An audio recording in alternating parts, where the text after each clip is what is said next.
Good morning, Clarence T. Brown here with the management moment of the day. And today I want to talk about really the responsibility of management, and not really the responsibility of any manager, but actually the responsibility of a manager who wants to be seen as being effective by both his peers and the people with whom he manages.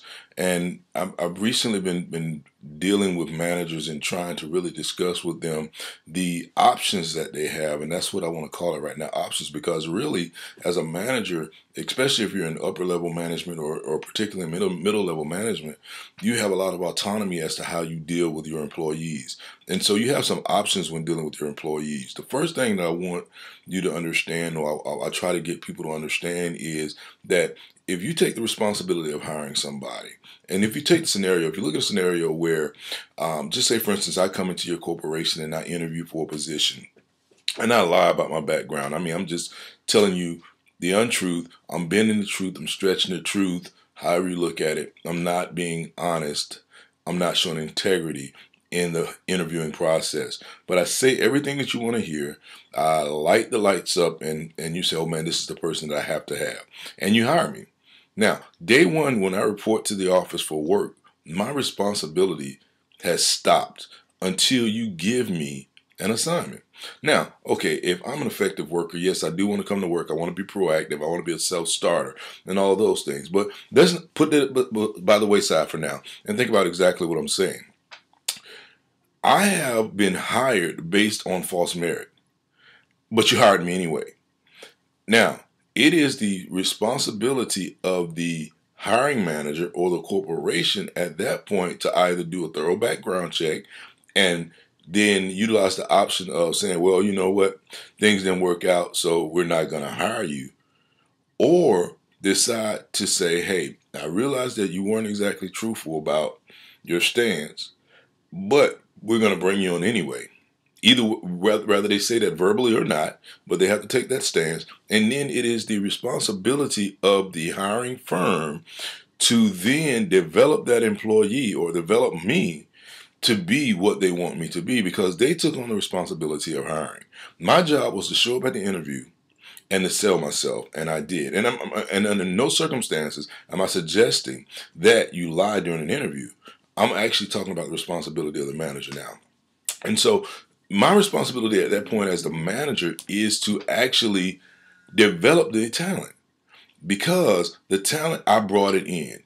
Regardless of whether I brought it in because I understood who I had or I brought them in blindly, I brought that talent in. And too often when we're faced with that situation as managers, we get frustrated with the talent that we bring in because, oh, well, that's not what they told me, or they told me they can do more than they're really doing. Yes, they sold themselves to us, okay? But it's our responsibility at that point to either develop them to be what we want them to be, or go to that person and say, hey, it's not working out, you need to leave. Now, again, if you look at it from the employee's perspective and say, okay, well, if you're an employee of value, then you'd want to get in, especially if you know you just slid in under the radar. You'd want to get in and, be as productive as possible and make a good name for yourself. But let's face it, it is still the manager's responsibility, because the bottom line, the manager's job is to get the work done effectively with the resources that they have available to them. The employee's job is to come to work, do what I have to do to get a paycheck so that I can go home. And so if we look at it in its purest form, that is what we're faced with as managers. And so my management moment of the day is, let's develop our talent. Let's develop our talent. I put out a message on Twitter, or I tweeted yesterday, and I was asking, why is it that a player can be a bust under one system or under one coach, but then go to another system or another coach and become a superstar? And I had some people that responded to that, saying, well, it's because the system doesn't fit. Well, yeah, true, the system doesn't fit. But during the tenure of that player on that team, everything is done to exhaust every option to make the player or help the player be developed to fit what the team structure is. And so I'm just asking that we take that same approach as managers. Do everything we can to develop the player or the employee to fit the team structure. At the end of the day, if you look at professional sports, if the player does not fit the structure, the team waives the player or trades the player. If it's a high dollar player, they trade the player because they want to get value for value. So they want to get a value in return for the trade. And so as managers, we ought to do the same thing. It costs us money to train employees.